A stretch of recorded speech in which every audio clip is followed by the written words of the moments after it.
네, 청와대 김의겸 대변인이 사퇴했지만 야당은 대통령의 대국민 사과와 전수조사를 요구하면서 맹공을 퍼부었습니다.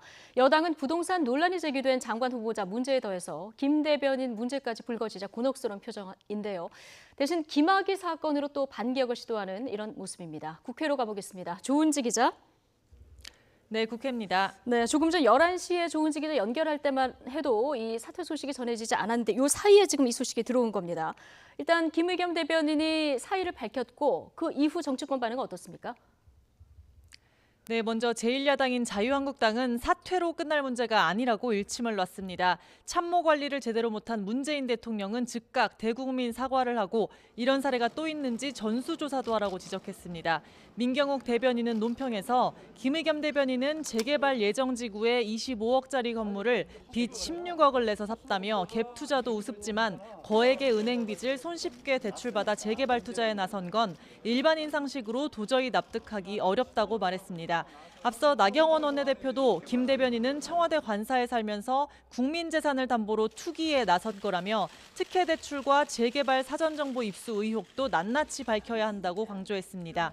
바른미래당 김정화 대변인도 논평을 통해 떠나면서도 가정 탓, 아내 탓을 하는 모습이 치졸하다며 김 대변인의 올인 투기는 현 정부의 부동산 정책과 공직자 윤리에 어긋나는 명백한 잘못이라고 재차 꼬집었습니다.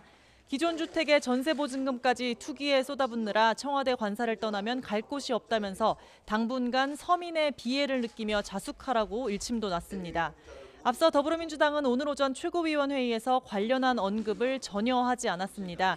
기자들의 질문에도 홍영표 원내대표는 아무 대답 없이 그저 난감한 표정만 지었는데요. 하지만 비공개 회의에서는 관련 내용을 논의했고 이 우려가 청와대에도 전달됐습니다.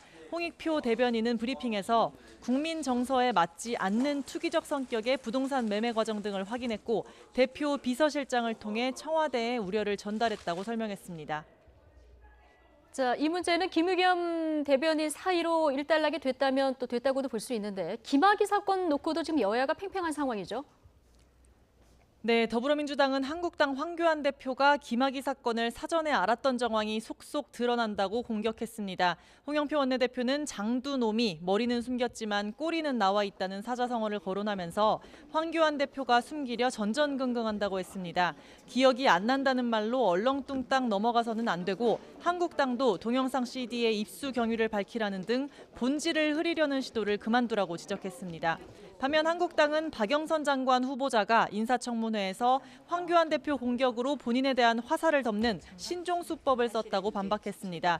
특히 박 후보자는 황교안 당시 법무부 장관을 2013년 3월 13일 오후 4시 40분 국회에서 만나 김학의 사건을 말했다고 했는데 당일 점심 신임 법무부 장관 면담 및 오찬의 명목으로 여의도 중식당에서 42만 원을 썼다고 중앙선관위원회에 신고했습니다.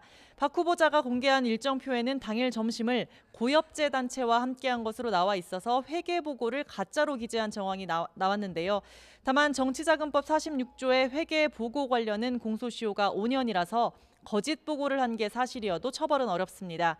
한국당은 청문회 위증과 명예훼손 등을 묶어 다음 주 초 박영선 후보자를 고발하겠다고 예고했습니다. 여야의 극한 대치 속에 오전 10시에 열린 산자위 전체 회의는 박영선 후보자 청문 보고서 채택은 논의하지도 않은 채 30분도 안 돼서 끝났습니다. 지금까지 국회에서 YTN 조은지입니다.